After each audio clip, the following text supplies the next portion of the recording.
My name is Mark Walker. I'm a native Orangeburger. This is my hometown, and it's always a pleasure to come back home to see everyone. Normally when I'm here representing the National Kidney Foundation. We used to have the kidney walk. In fact, Orangeburg has the distinction of being the inaugural kidney walk in South Carolina. It's been about 6 years ago, I think, we started that program here in Orangeburg, South Carolina. But for the majority of African Americans in South Carolina, a kidney transplant is needed because of hypertension and diabetes. That is the #1 cause of kidney transplant. People on dialysis who need transplants. And that really was the reason that we picked Orangeburg several years ago for the inaugural kidney walk, was to bring the message that there's an epidemic here in the Orangeburg County. Bamberg, Orangeburg, Allendale. It's like taking a belt and going across the state of South Carolina, and you'll find it right here. So that's kind of, and I'm going to be jumping back and forth, that's kind of why Orangeburg comes up on the radar screen for kidney disease. What are some of the common denominators that are associated with that in the African American community? It's diet. It plays a big part in what we do in our health.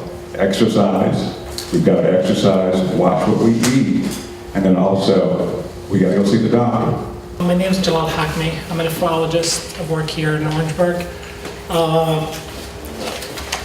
So I wanted to talk to you a little bit about why do we care about kidney disease? I mean, South Carolina has a high prevalence of kidney disease compared to the rest of the country.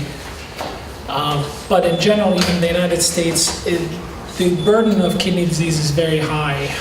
It's estimated about 30 million people in the United States have kidney disease. About 600,000 are on dialysis. So it's a very high number of patients percentage-wise. The difficult part about chronic kidney disease is that it's a silent disease, meaning it has no symptoms. You lead your life without any problems, without any complaints, only to one day hear that, oh, my kidneys don't work very well. You know, it comes out of the blue. It's not like a stroke, you know, with strokes, numbness and weakness. With heart attacks, it's a chest pain. With kidney disease, really nothing going on. The only time you have symptoms is when the kidneys are shut down and you need dialysis. That's too late. So what's important with kidney disease is prevention.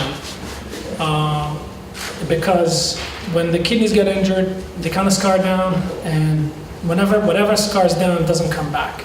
So you really want to protect your kidneys. And that's very important for the African American community.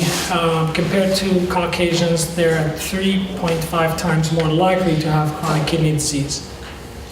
Hispanics are 1.5 times more likely. So, you know, the African American community has a predisposition, unfortunately, for that.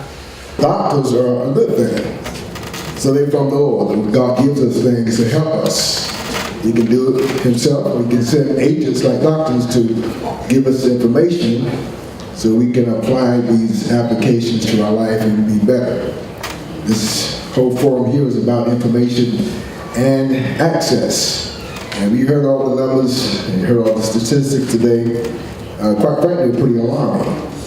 You start thinking about the impact of diseases and the costs associated with these diseases and how we can do things to make our life better.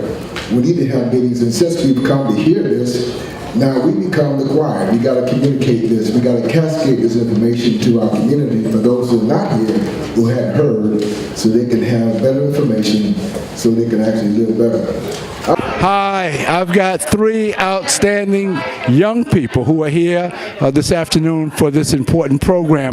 All of you happen to be from Claflin University. What did you think about this program tonight, and what did you think about kidney disease and what you learned about dialysis? What did you think about the program?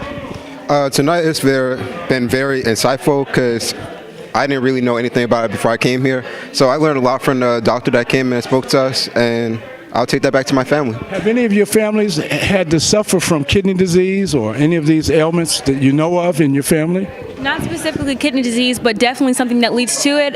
Diabetes is something that my grandmother suffers from, so definitely was informational, and I think it fits the mission of NAACP to even have an event like this. So definitely educating your community about the health benefits of, taking care of yourself and taking care of your kidney health is definitely important. So.